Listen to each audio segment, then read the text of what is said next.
কিয়ামতের ময়দানে, ময়দানে মাহশারে রব্বুল আলামিনের ঘোষণা হলো, দোস্ত আজকে তোমার অনেক টাকা পয়সা, আজকে তোমার ধন দৌলত, এই ধন দৌলতের মাধ্যমে কত অহংকার, কত অহমিকা। ও বন্ধু, তুমি দোস্ত, তুমি তোমার ভাইকে ভাই মনে করো না, বোনের হক দাও না।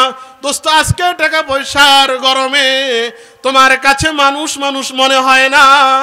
রব্বুল আলামিন ঘোষণা দিচ্ছেন, তোমার এই পাওয়ার, তোমার এই টাকার, তোমার এই ধন দৌলতের সর্বোচ্চ পাওয়ার থাকবে তোমার দুই চোখ যতদিন খোলা থাকবে, যতদিন তুমি দেখবে ততদিন তোমার টাকার পাওয়ার, ঠিক কিনা?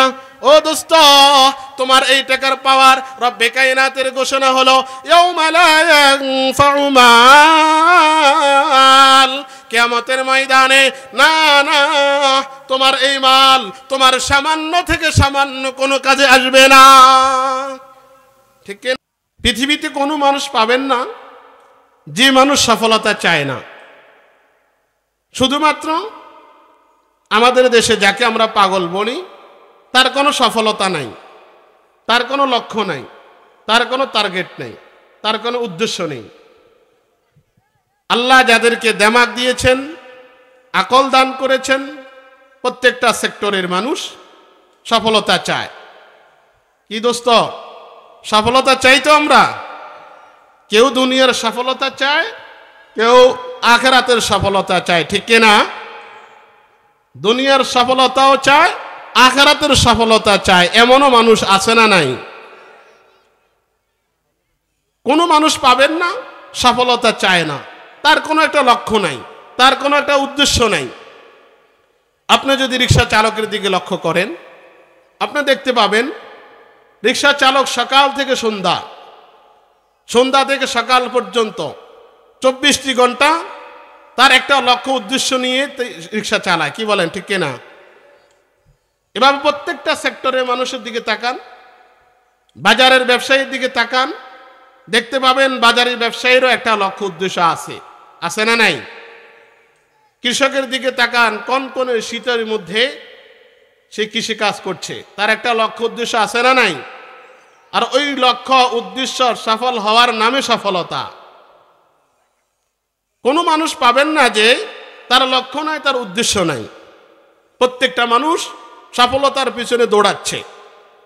আল্লাহ পাক রব্বুল আলামিন সফলতা দুইটা বস্তুর মধ্যে রেখেছেন। কয়টা বস্তুর মধ্যে রেখেছেন? জবান খুলে বলেন, কয়টা বস্তুর মধ্যে রেখেছেন? দুইটা বস্তুর মধ্যে রেখেছেন।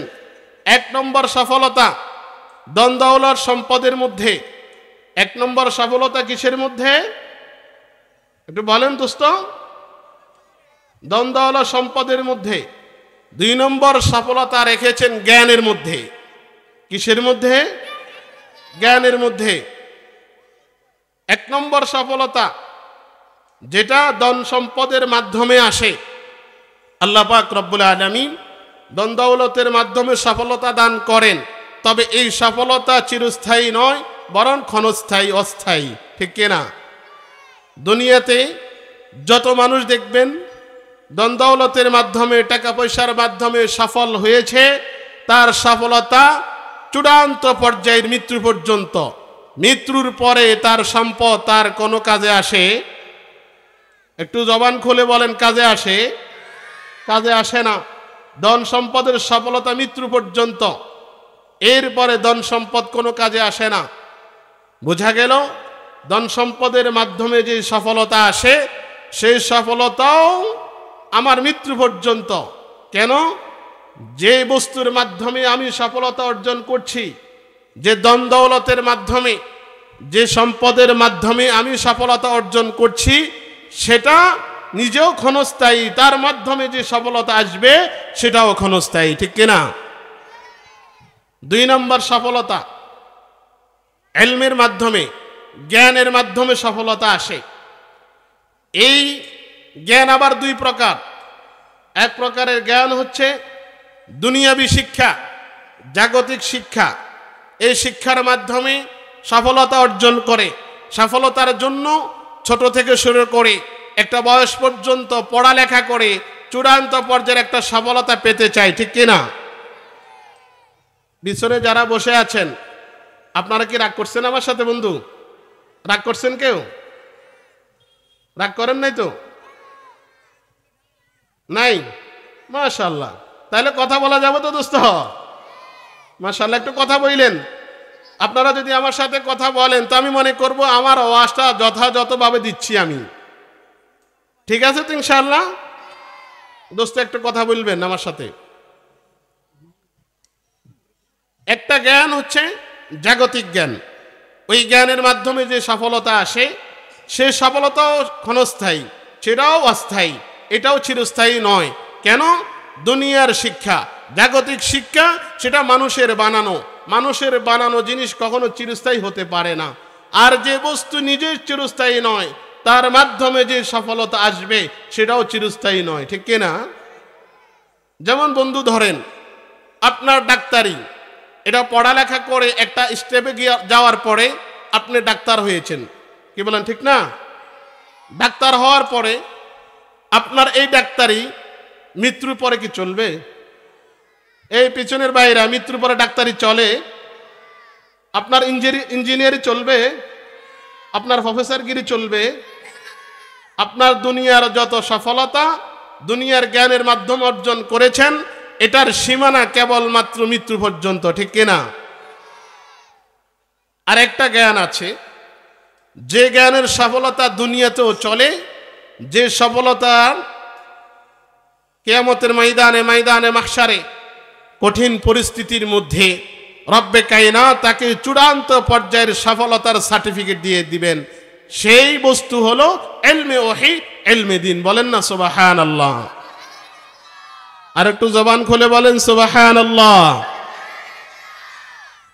ইলমে ওহীর মাধ্যমে যে জ্ঞান অর্জন হয়, ইলমে ওহীর মাধ্যমে যে সফলতা আসে সেটা চিরস্থায়ী। কেন? রব্বে কায়নাত ইলমে ওহী নিজে কুদরতিভাবে এটাকে চিরস্থায়ী বানিয়েছেন। এটার মধ্যে রদবদল হবে না, এটার মধ্যে হেরফের হবে না, এটার মধ্যে পরিবর্তন হবে না। এটা কার ঘোষণা? আল্লাহর ঘোষণা। কোরআনুল কারীমের মধ্যে আজ পর্যন্ত কোন বাতিল, আজ পর্যন্ত কোন রদবদল করতে পেরেছে? যারা চুপ করে আছেন আপনাদের কোনো সন্দেহ আছে? কোরআনের মধ্যে কোন রদবদল করতে পেরেছে? পারবে? কোনো সম্ভাবনা আছে? কোনো সম্ভাবনা নাই, পারবে না। এটা রব্বুল আলামিনের ঘোষণা। এটাকে হেফাজতের দায়িত্ব মালিক নিজে নিয়েছেন। ইলমে ওহীর জ্ঞানে যিনি জ্ঞানী হবেন রব্বুল আলামিন বলে তার দুনিয়াও সফল, মৃত্যুর পরে চূড়ান্ত পর্যায়ের যে সফলতা আমি মালিক তার হাতেই দিয়ে দেব। বলেন না সুবহানাল্লাহ? তাহলে দোস্ত দুইটা জিনিস বুঝলাম। এক, সফলতা ধন সম্পদের মাধ্যমে আসে যেটা চিরস্থায়ী নয়। আর একটা সফলতা আসে যেটা ইলমে ওহীর মাধ্যমে, যেটা চিরস্থায়ী। ঠিক কিনা? দুনিয়ার মাধ্যমে যে সফলতা আসে এটা রব্বুল আলামিন আমাদের জন্য যে সফলতা রেখেছেন এটা আংশিক রেখেছেন, এটা পুরোপুরিভাবে সফলতা রাখেন নাই। আমরা দুনিয়াতে দেখি যদি একজন রিক্সা চালকের ছেলে যখন দামি গাড়ি ক্রয় করে অথবা সুন্দর প্রাসাদ নির্মাণ করে, ঘর নির্মাণ করে, তখন আমরা বলা বলি করি এই রিক্সা চালক সফল, তার ছেলে মেয়েকে মানুষের মতো মানুষ করেছে। আজকে তার ছেলে দামি গাড়িতে ঘুরে, তাকে দামি গাড়িতে চড়াচ্ছে। আমরা ওই রিক্সা চালকের ছেলেকে আমরা সফল বলি, বলি কি বলি না? দুনিয়া তার হাতের মুঠে আসার কারণে আমরা তাকে সফলতার সার্টিফিকেট দিই। এভাবে দিন মজুরের ছেলে যখন ডাক্তার হয় তখন বলে দিন মজুরি কষ্ট করে এই ছেলেটাকে ডাক্তার বানিয়ে দিন মজুর নিজেও সফল, ছেলেও সফল। ঠিক কিনা? এই সফলতা শুধুমাত্র দুনিয়ার জীবন পর্যন্ত। রব্বুল আলামিন এই সফলতা আংশিক দিয়েছেন, পুরোপুরি ভাবে দেন নাই। দোস্ত আপনি যদি লক্ষ্য করেন দেখতে পাবেন দুনিয়ার মাধ্যমে যত বন্ধু সফল হয়েছে আপনার জবানে আপনি যাকে সার্টিফিকেট দিয়েছেন সফল, ওই দোস্ত কিন্তু পুরোপুরিভাবে সফল নয়। কেন সফল নয়? আল্লাহ পাক রব্বুল আলামিন আমাদেরকে বিভিন্ন সময় দেখিয়েছেন টাকা পয়সা হলে, ধন দৌলত হলে এই ব্যক্তি দুনিয়ার সকল সুখ কিনে নিয়েছে, এরকম সার্টিফিকেট কেউ কি দিতে পেরেছে? বলেন, কেউ কি দিতে পেরেছে?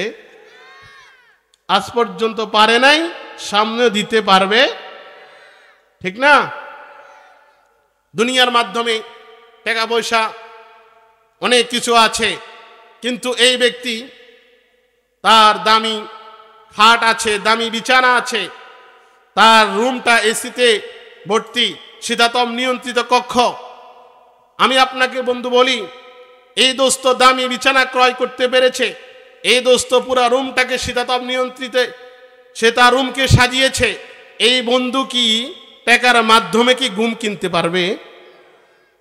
এই দোস্ত কি আরাম আয়েশ কিনতে পারবে? সম্ভব? আজ পর্যন্ত দেখেছেন টাকা দিয়ে ঘুম ক্রয় করেছে? যদি এমন হতো তাহলে আমার মতো আপনার মতো লোক বাজারে ঘুম ক্রয় করার এই দুঃসাহসিকতা দেখাতো না, ঠিক না? বড় লোক যে পরিমাণ ঘুমের ট্যাবলেট খায়, যে পরিমাণ ঘুমের ওষুধ খায়, এর পরেও তার আর্য এটা আমার ঠিক মতে কি হয় না। দোস্ত আপনাকে জিজ্ঞাসা করি, আপনি ঘুম যে ক্রয় করেন কত টাকা লাগে? কিনা লাগে আপনার ঘুম? এখন যদি শোয়া দিই ঘুম হবে তো? কিন্তু আমার ওই বন্ধুরে যদি এখানে শোয়ান, এই বন্ধুর জন্য কিয়ামত শুরু, ঠিক কিনা?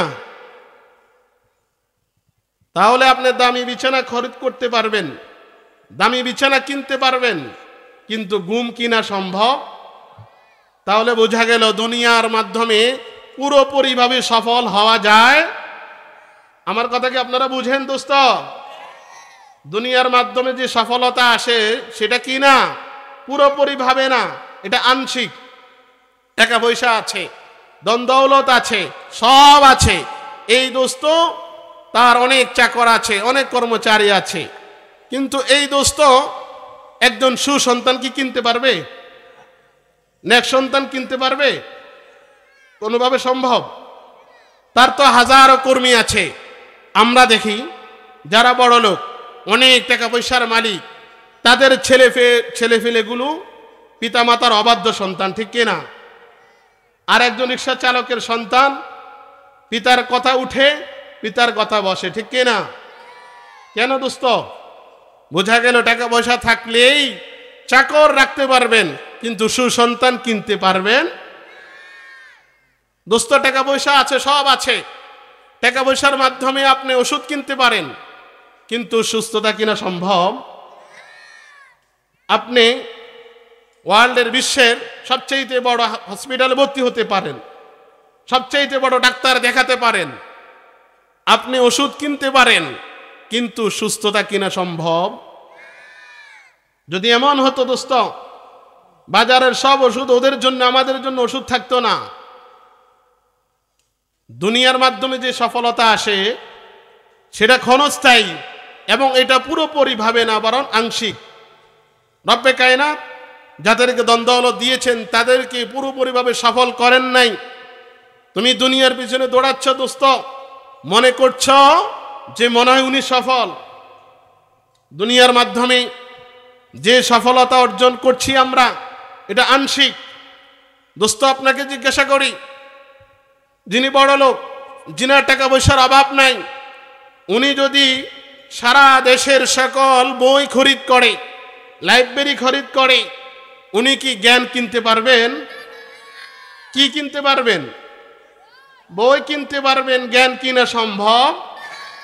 যদি জ্ঞান কিনা সম্ভব হতো দোস্ত, আমার মতো আপনার মতো গরিবে কখনো এই আশা করতো না আমার ছেলে ডাক্তার হবে, আমার মতো আপনার মতো নিম্ন শ্রেণীর মানুষে আশা করতো না আমার সন্তান আলেম হবে, এটা আশা করতো না।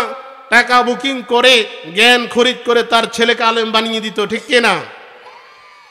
বোঝা গেল দুনিয়ার মাধ্যমে যে সফলতা পায় সেটা চিরস্থায়ী নয়, ক্ষণস্থায়ী। যা পায় সেটা পুরোপুরিভাবে না, বরং আংশিক পায়, ঠিক কিনা? এটা দুনিয়ার ক্ষেত্রে। দোস্ত তোমরা ঠিক জোরে বইলো না, ঠিক দরকার নেই, তাও তোমরা বইলো না। আপনারা বইলেন, কথা বুঝেন তো? দুনিয়ার মাধ্যমে যে সফলতা আসে, দুনিয়াতে আমি পুরোপুরিভাবে সফল নয়। যদি সফল হতাম তাহলে আমার আশপাশে যে মানুষগুলোকে আমি মানুষ মনে করতাম না। এখনো কিছু আমাদের দেশে আমার মতো আপনার মতো দেখতে মানুষ, তার মধ্যে পশুত্ব আছে, ঠিক কিনা? টাকা পয়সা হওয়াতে তাকে এখন মানুষ মনে হয় না, সে এখন হবে। দুনিয়াতে তুমি টাকা পয়সা দিয়ে সফল হতে পারলা না, আখিরাতে সফল হবে এটার কোনো গ্যারান্টি আছে দোস্ত? রব্বুল আলামিন এটার গ্যারান্টি দিয়ে দিয়েছেন না দোস্ত। তুমি আশা ভুল করছো, এই আশা কইরো না, এই আশা এখন থেকে বাদ দিয়ে দাও। রব্বুল আলামিন ঘোষণা করলেন সূরাতুশ শুআরার মধ্যে, ইয়াউমা লা ইয়ানফা'ু মালুন ওয়ালা বানুন ইল্লা মান আতাল্লাহা বিকলবিন সালিম। কিয়ামতের ময়দানে, ময়দানে মাহশারে রব্বুল আলামিনের ঘোষণা হলো, দোস্ত আজকে তোমার অনেক টাকা পয়সা, আজকে তোমার ধন দৌলত, এই ধন দৌলতের মাধ্যমে কত অহংকার, কত অহমিকা। ও বন্ধু, তুমি দোস্ত, তুমি তোমার ভাইকে ভাই মনে করো না, বোনের হক দাও না। দোস্ত আজকে টাকা পয়সার গরমে তোমার কাছে মানুষ মানুষ মনে হয় না। রব্বুল আলামিন ঘোষণা দিচ্ছেন, তোমার এই পাওয়ার, তোমার এই টাকার, তোমার এই ধন দৌলতের সর্বোচ্চ পাওয়ার থাকবে তোমার দুই চোখ যতদিন খোলা থাকবে, যতদিন তুমি দেখবে ততদিন তোমার টাকার পাওয়ার, ঠিক কিনা? ও দোস্ত, তোমার এই টাকার পাওয়ার রব্বে কায়নাতের ঘোষণা হলো, ইয়াউমা লা ইয়ানফা'ু মাল, কিয়ামতের ময়দানে না না, তোমার এই মাল তোমার সামান্য থেকে সামান্য কোনো কাজে আসবে না, ঠিক কিনা? যদি টাকার মাধ্যমে দোস্ত আখিরাতে যদি সফল হওয়া যাইতো, দোস্ত বড় লোকরা টিকিট কেটে বসে থাকতো মসজিদের বারিন্দা থেকে, আমার মতো আপনার মতো লোক বারিন্দাও সুযোগ পেত না। টাকার মাধ্যমে কিয়ামতের ময়দানে, ময়দানে মাহশারে রব্বুল আলামিনের ঘোষণা হলো, না না দোস্ত, তুমি যে আশা করে বসে আছো ভুল, ভুল, ভুল, 100% ভুল, এটাতে কোনো সন্দেহ নাই। তোমার এই মাল, তোমার এই ধন দৌলত, তোমার এই টাকা পয়সা দুনিয়ার ময়দানে কাজে আসতে পারে দোস্ত। তোমার বাংলার টাকা তোমার সৌদি আরবে চালাতে পারো, কিন্তু মনে রাখো তোমার এই দুনিয়ার টাকা তুমি আখিরাতের ময়দানে চালাতে পারবে না। ওয়ালা বানুন, টাকা নাই তো কি হলো, সন্তান তো আছে। এই সন্তান দুনিয়ার ময়দানে আমাকে অনেক অপরাধ থেকে রক্ষা করেছে। কি বলেন, এরকম পিতা আছে না নাই? আপনাদের সমাজে আছে না নাই? এরকম অনেক কুলেঙ্গার পিতা আছে না নাই? জুয়া খেলে এরকম পিতা আছে না নাই? সুদখোর পিতা আছে না নাই? অন্য নারীর সাথে সম্পর্ক করনেওয়ালা পিতা আছে না নাই? পিতার বিচার করে সন্তান আছে না নাই? ও দোস্ত, আমি পিতা হলাম, আমার ছেলে 5টা, ছেলে 5টা, এক একটা পালোয়ান, আজকে তার পাওয়ার চলে। রব্বে কায়নাত বলল, আজকে তোর সন্তানগুলাকে দিয়া তোর অপরাধকে তুই ডাকাইয়া ফেললা। শুন শুন, কিয়ামতের ময়দানে, ময়দানে মাহশারে আমি রব্বের ঘোষণা হলো, দোস্ত তোর এই মাল, তোর এই সন্তান, তোর এই সন্ততি সামান্য থেকে সামান্য তোর কোনো উপকার করতে পারবে না। ঘোষণা কার? জবান খুলে বলুন কার? ও বাবা, জবান খুলে বলেন ঘোষণা কার? আল্লাহ ঘোষণা দিলেন, ইল্লা মান আতাল্লাহ বিকলবিন সালিম। রব্বুল আলামিন ঘোষণা দিলেন, শুধুমাত্র কেবলমাত্র ওই ব্যক্তির জন্য কাজে আসবে যে ব্যক্তির দিল, কলব স্বচ্ছ, কলব পরিষ্কার, সালিম, যার কলব অন্তর পরিষ্কার। রব্বুল আলামিনের ঘোষণা হলো, যার অন্তর পরিষ্কার আমি মালিক কিয়ামতের ময়দানে তার জন্য যা যা ব্যবস্থা করা দরকার আমি মালিক নাজাতের জন্য সব ব্যবস্থা করে দিব। আর একটু চিৎকার করে বলুন না সুবহানাল্লাহ। ও দোস্ত, দুনিয়ার পিছনে দৌড়াচ্ছ, ও দোস্ত তোমার দিকে তাকালে মনে হয় যেন মালিক তোমাকে সৃষ্টি করেছেন সিএনজি চালানোর জন্য। মনে হয় মালিক তোমার সৃষ্টি করেছেন, মনে হয় যেন সুদ খাওয়ার জন্য। মালিক মনে হয় তোমাকে সৃষ্টি করেছেন অন্যের হক মারার জন্য।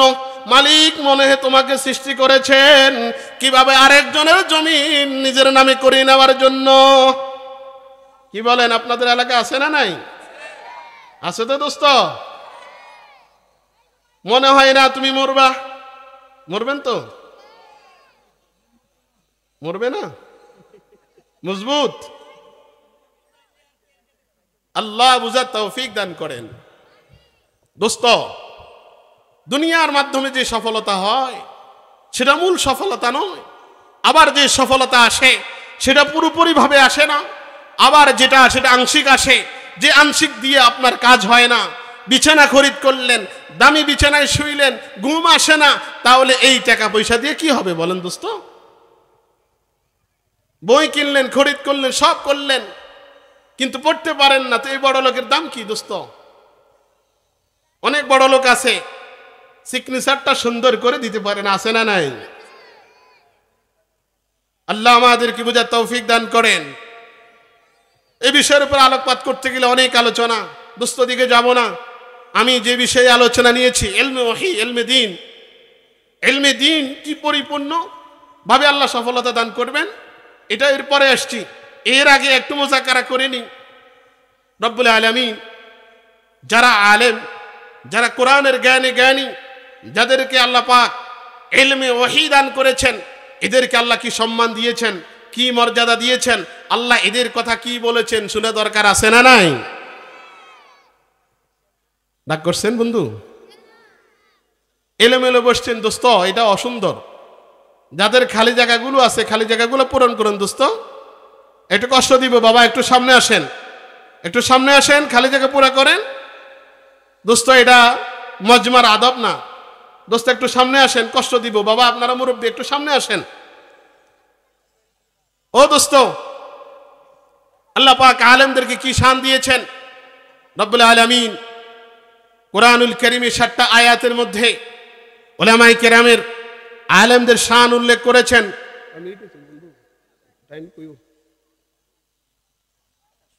আচ্ছা,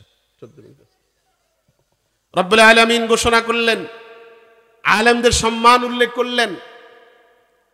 এই বিষয়ে আলোচনা করতে গেলে দীর্ঘ সময় আলোচনা, মাঝখানে কিছু আলোচনা করে শেষ করে দিব। 7টা আয়াতে কারিমার মাধ্যমে হযরত উলামায়ে কেরামের মর্যাদা তুলে ধরেছেন। কিতাবের মধ্যে পাওয়া যায় এই 7টা গুণ আল্লাহ পাক দান করেছেন কোরআনওয়ালাকে। 1 নম্বর, রব্বুল আলামিন বলেন, কুল হাল ইয়াস্তাবিল্লাযীনা ইয়ালামুনা ওয়াল্লাযীনা লা ইয়ালামুন। রব্বুল আলামিন প্রিয় হাবিবকে বললেন, ও হাবিব আপনি বলুন, উম্মতদেরকে জানায়া দেন, হাল ইয়াস্তাবিল্লাযীনা ইয়ালামুন, যারা জানে, ওয়াল্লাযীনা লা ইয়ালামুন, যারা জানে না। যারা জানে না উভয় শ্রেণী কি সমান? জবান খুলে বলেন সমান। একটু জবান খুলে বলেন সমান। না না, যে জানে না সমান নয়। রব্বুল আলামিন বললেন, ইয়ালামুন, কোরআনওয়ালা যে জানে সে কোরআনওয়ালা। ওয়াল্লাযীনা লা ইয়ালামুন, যারা জানে না তারা কোরআনওয়ালা নয়, যারা কোরআনের জ্ঞানী নয়, এরা লা ইয়ালামুন। তুমি ডাক্তার, তুমি ইঞ্জিনিয়ার, তুমি দুনিয়ার বড় বড় ডিগ্রিধারী। রব্বুল আলামিন বললেন, না না, ওয়াল্লাযীনা লা ইয়ালামুন, তোমার কাছে দুনিয়ার যত ডিগ্রি থাকুক শুনে রাখো, আমি রব্বুল আলামিনের ডিগ্রিতে তোমার কোনো নাম নাই। একমাত্র ওই ব্যক্তিদের নাম আছে যে সমস্ত ব্যক্তিরা কোরআনের জ্ঞানী। কার কথা? জবান খুলে বলেন কার কথা? 1 নম্বর আয়াতের মধ্যে আল্লাহ পাক ঘোষণা দিলেন, যারা কোরআনের জ্ঞানী, যারা আলেম, রব্বুল আলামিন বললেন এরা হলো সবচেয়ে বড় জ্ঞানী। যারা কোরআনের জ্ঞানে জ্ঞানী নয়, তারা তোমার কাছে জ্ঞানী হতে পারে, আমি মালিকের কাছে তারা কিন্তু জ্ঞানী নয়। ঠিক কিনা? 2 নম্বর আয়াতের মধ্যে রব্বুল আলামিন বলেন কুল লা ইস্তাবিল খাবিস ওয়াত তাইয়িব। হে নবী, এ হাবিব, আপনি বলেন লা ইস্তাবিল খাবিস অপবিত্র বস্তু, ওয়াত তাইয়িব পবিত্র বস্তু। দোস্ত আপনাকে জিজ্ঞাসা করি, অপবিত্র বস্তু পবিত্র বস্তু উভয়টা কি সমান? অপবিত্র বস্তু পবিত্র বস্তু সমান নয়। পবিত্র বস্তুর সম্মান আছে। রব্বুল আলামিন পবিত্র বস্তুর মাধ্যমে বোঝাতে চাচ্ছেন যারা কোরআনের জ্ঞানী, যারা কোরআনের জ্ঞানে নিজেকে জ্ঞানী করেছে, রব্বুল আলামিন বললেন দুনিয়াতে যত বস্তু দেখো সকল বস্তুর মধ্যে আমি মালিক তাদেরকে পবিত্র করে দিয়েছি। বলেন না সুবহানাল্লাহ। যারা কোরআনের জ্ঞানে জ্ঞানী নয়, আমি মালিকের কাছে তারা কিন্তু পবিত্র নয়। 3 নম্বর লা ইস্তাবি আসহাবুন নার ওয়া আসহাবুল জান্নাহ। জাহান্নামী আর জান্নাতি সমান? ও দোস্ত, জান্নাতি জাহান্নামী সমান না, না। যারা জান্নাতি তারা সুখ আর সুখ, কোনো দুঃখের দেখা নাই। যারা জাহান্নামী তাদের শুধু দুঃখ আর দুঃখ, সুখের কোনো দেখা নাই। ঠিক কিনা? রব্বুল আলামিন বুঝাতে চাচ্ছেন যারা কোরআনওয়ালা তারা হলো জান্নাতি। এর মানে এটা না আপনার জাহান্নামী, না না না, এটা বোঝানোর জন্য বলা যারা কোরআনওয়ালা তারা জান্নাতীদের মতো হয়ে গেছে। বলেন না সুবহানাল্লাহ। যারা কোরআনের জ্ঞানে জ্ঞানী নয় তারা জাহান্নামীদের মতো। রব্বুল আলামিন 4 নম্বর বললেন ওয়ামা ইয়াস্তাবিল আ'মা ওয়াল বাসীর। যারা অন্ধ, দৃষ্টি সম্পন্ন ব্যক্তি, উভয়জন সমান। আপনাকে দেশে সমান, আওয়াজে বোঝা যায় সমান। ওয়ামা ইয়াস্তাবিল আ'মা ওয়াল বাসীর। অন্ধ এবং যে দেখে, রব্বুল আলামিন বললেন না না দোস্ত, তুমি এটাকে সমান মনে করতে পারো না। চোখওয়ালা হলো আলেম, যাকে কোরআনের জ্ঞান দিলাম আমি মালিক, তার কলবের মধ্যে আমি এমন মেশিন ফিট করাইয়া দিলাম, সে নিজে নিজের ঘরের শত্রুও চিনে, সে নিজের দেশের শত্রুও চিনে, বিন দেশি শত্রুও চিনে। ঠিক কিনা? হযরতে উলামায়ে কেরাম, আপনারা মনে করেন 2 টাকার মোল্লা, মনে করেন 4 টাকার মোল্লা কি বুঝে? ও দোস্ত, জিজ্ঞাসা করি, আমাদের এই দেশ 71 সনে স্বাধীন হওয়ার পর থেকে এই পর্যন্ত কয়জন উলামায়ে কেরাম দেশ পরিচালনা করেছেন জানেন? একজন প্রধানমন্ত্রী আলেম ছিল। আপনারা এই দেশের মানুষ তো, বাংলাদেশে থাকেন তো, থাকেন তো। একজনও কি প্রধানমন্ত্রী কোন আলেম ছিলেন? ছিলেন? ছিলেন। আপনারা বানাইছেন? আপনারা বানাইছেন? বানান নাই। দোস্ত, অনেক বছর তো দেখলেন, কি বলেন, দেখছেন না? অনেক বছর দেখলেন, অমুক দলকে ভোট দিয়া 16 বছরের সুযোগ করে দিলেন। এর বর্তমান আরেক দল আসার জন্য চাচ্ছে। এই দলও তো সরকারে ছিল, ছিল কি ছিল না? ও দোস্ত, জিজ্ঞাসা করতে চাই, যারা দলে ছিল, যারা সরকারে ছিল, এরা আমাদের দেশের জন্য সুনাম বয়ে এনেছে নাকি আমাদের দেশের জন্য কলঙ্ক বয়ে এনেছে? বলেন তো দোস্ত। আমাদের এই দেশ বর্তমানে 11তম দুর্নীতি দেশের তালিকাতে আছে দোস্ত। কত নম্বর দোস্ত? তুমি উলামায়ে কেরামকে সরকার বানাতে চাও না, তুমি একজন আলেমকে মেম্বার বানাতে চাও না। যখন একজন আলেম মেম্বার প্রার্থী হয়, দোস্ত তোমাকে দেখি সুদখোরের পক্ষে তুমি কথা বলো। ও দোস্ত, তোমাকে তখন দেখি গাঁজাখোর মাদক সেবীর পক্ষে থাকো তুমি। একজন আলেমকে তুমি মেম্বার বানাও না, ঠিক কিনা? আমরা দেখেছি এত বছর তোমাদের চালচলন আমরা দেখেছি দোস্ত। চেয়ারম্যান বানিয়েছো সুদখোরকে, চেয়ারম্যান বানিয়েছো মাদক আসক্তকে।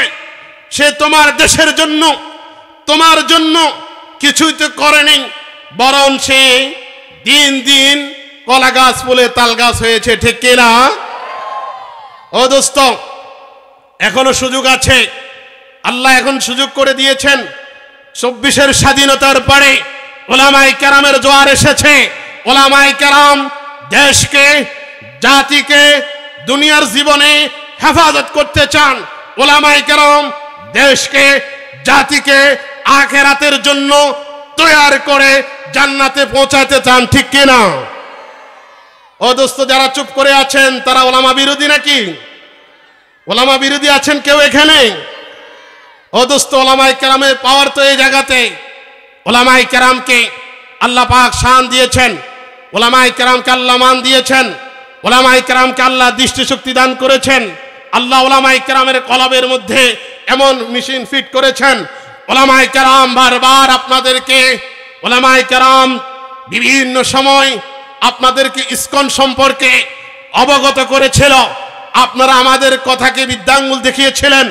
দোস্ত, আজকে আমরা দেখছি 90 স্বাধীনতার পরে, 2024-এর স্বাধীনতার পরে আমরা দেখছি হিন্দুত্ববাদী উগ্র সংগঠন ইসকন আমার দেশে থেকে আমার মুসলমান এক বুককে কিভাবে নৃশংসভাবে হত্যা করে, এটা আমি আপনার কাছে জানতে চাই।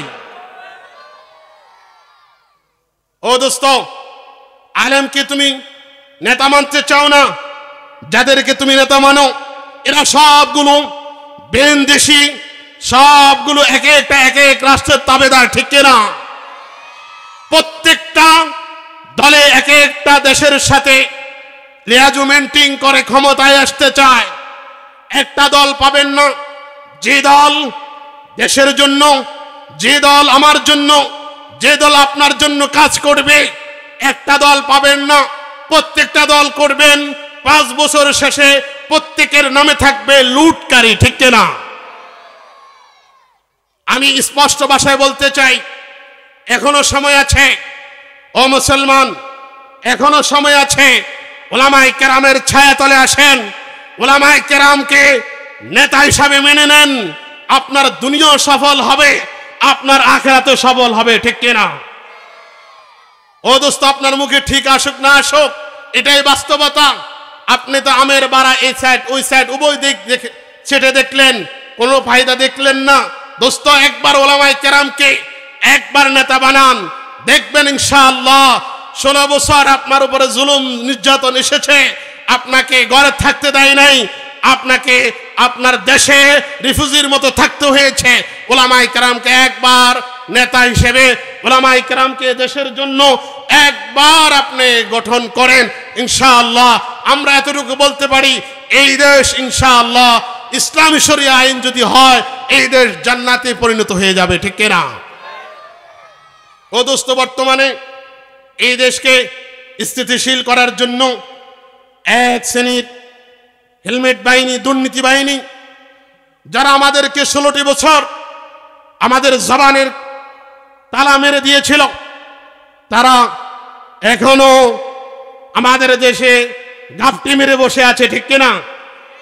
এক এক সময় এক এক রূপ ধারণ করে দেশকে স্থিতিশীল করার জন্য পায়তারা করছে।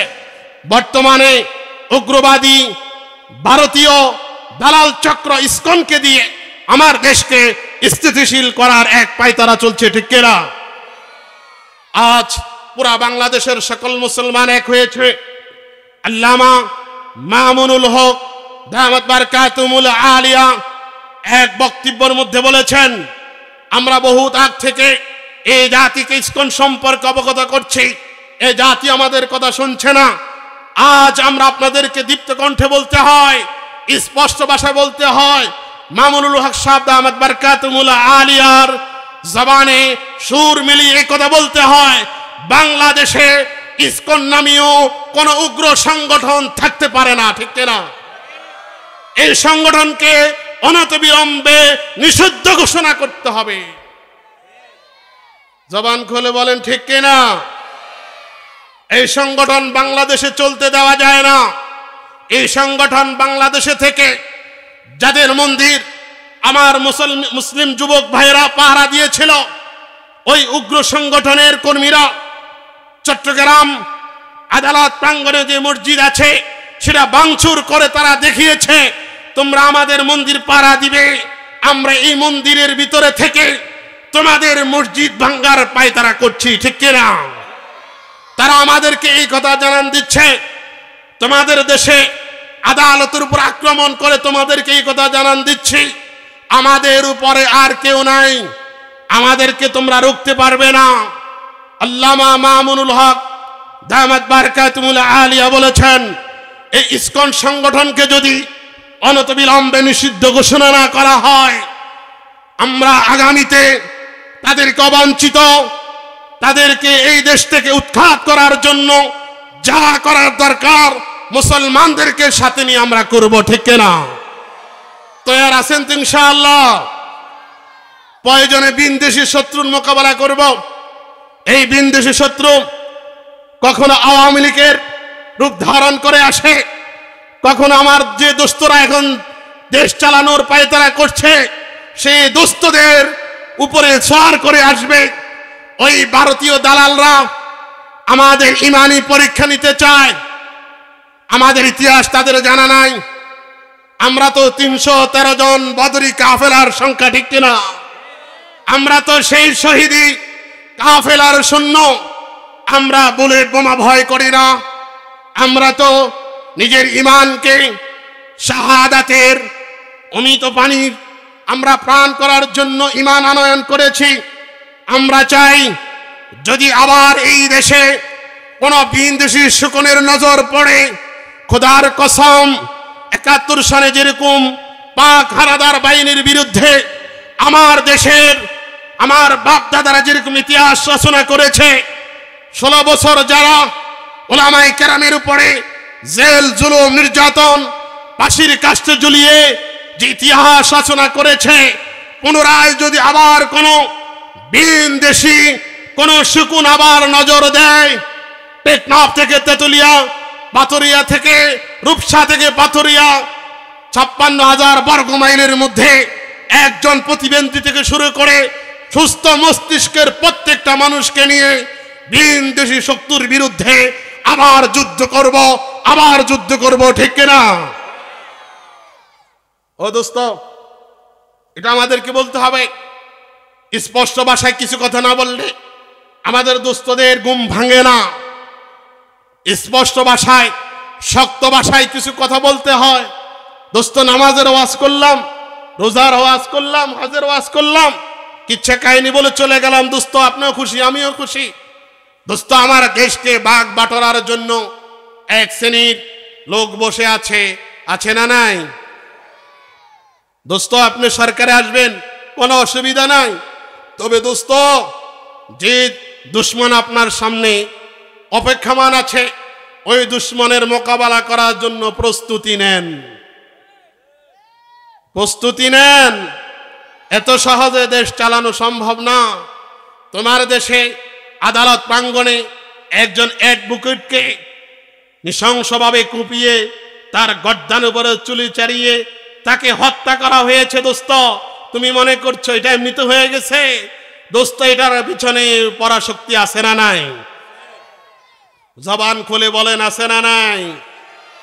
প্রয়োজন হলে আবার বুকের তাজা রক্ত ময়দানে ঢেলে দিয়ে আবার আমরা ওই পরাশক্তির কালো হাতকে ভেঙে দিব, ঠিক কিনা? আমাদের বাবাদের ঘুম আসে, আল্লাহ আমাদেরকে বোঝার তৌফিক দান করেন। দোস্ত, ওই শত্রুরা এক এক সময় এক এক রূপ ধারণ করে।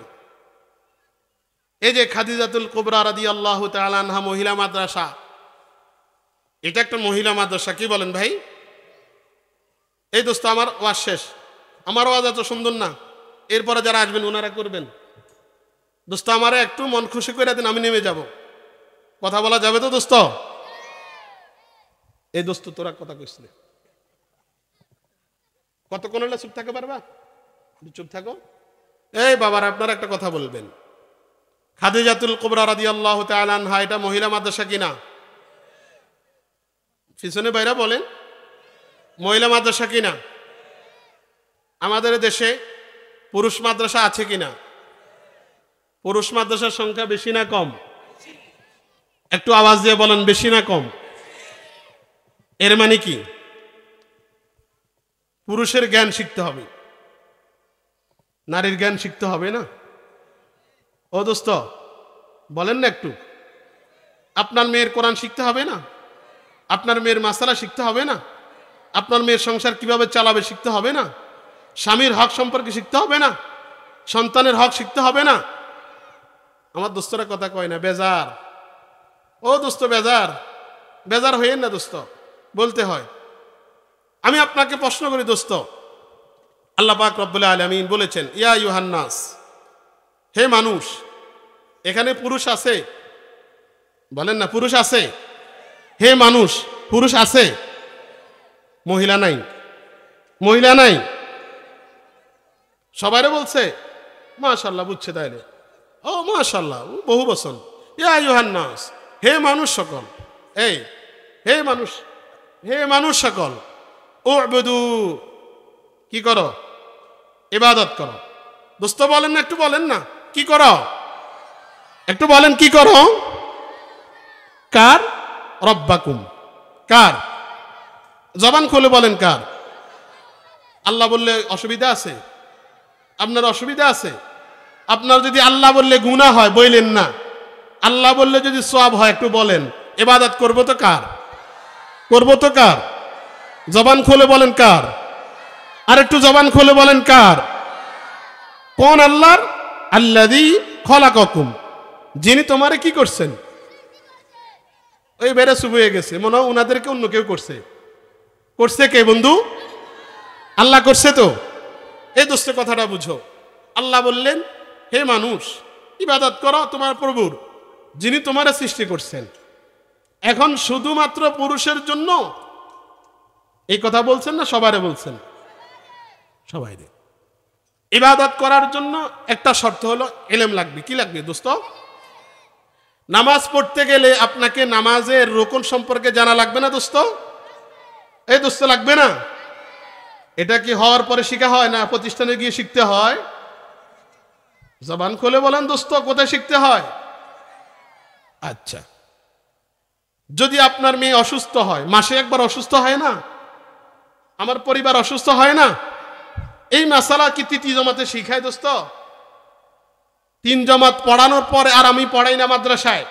দোস্ত আপনাকে জিজ্ঞাসা করি, তৃতীয় জমাতে কি ওই বিষয়টা কি শিখানো হয় দোস্ত? আপনার পরিবারে কি শিখালে কি পুরোপুরি শিখাইতে পারবে? এই মাসালা কিতাব থেকে যদি একজন অভিজ্ঞ যদি মহিলা না শিখায়, তাহলে আপনার পরিবার শুনে কি শিখাবে বলেন দোস্ত? তৃতীয় জমাত পড়ানোর পরে স্কুলে দিলেন, তৃতীয় জমাত পড়ানোর পরে আর মাদ্রাসায় দিলেন না দোস্ত। আপনাকে জিজ্ঞাসা করি, এই মহিলা আপনার এই মেয়ে যত ইবাদত করবে, ইবাদতের রুকন সম্পর্কে, ইবাদতের আরকান সম্পর্কে, ইবাদতের মূল যে বিষয়গুলো জানলো না, তো পালন করবে কেমনে দোস্ত? দোস্ত আপনি এত ওয়াজ শুনেন, দোস্ত এত নসিহত আপনি শুনেন, শোনার পরেও দোস্ত আপনি কেন ভুল করেন দোস্ত? আমার কথা বুঝেন দোস্ত আপনারা?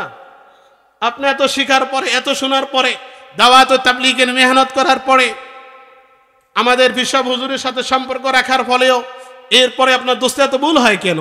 যিনি সম্পর্ক রাখেন না ওনার ভুলের হিসাব নাই, যিনি রাখেন ওনার ভুল হয় দোস্ত। এবার আমি আপনাকে বলি, আপনার যে মেয়ে ওলামায়ে কেরামের সোহবতে যেতে পারে না, আপনার যে পরিবার ওয়াজ শোনার সুযোগ হয় না, আজকে ওয়াজের সময় দেখা যাবে পাশের বাড়িতে যিনারা আছেন ওনারা খানা নিয়ে ব্যস্ত, মেহমানরা আসছে, আপনার বাড়ির পাশে ওয়াজ, আমরা এখানে থাকবো ওয়াজ শুনবো। তো এবার বাড়িওয়ালারা কি ওয়াজ শোনার সুযোগ হয়েছে বন্ধু?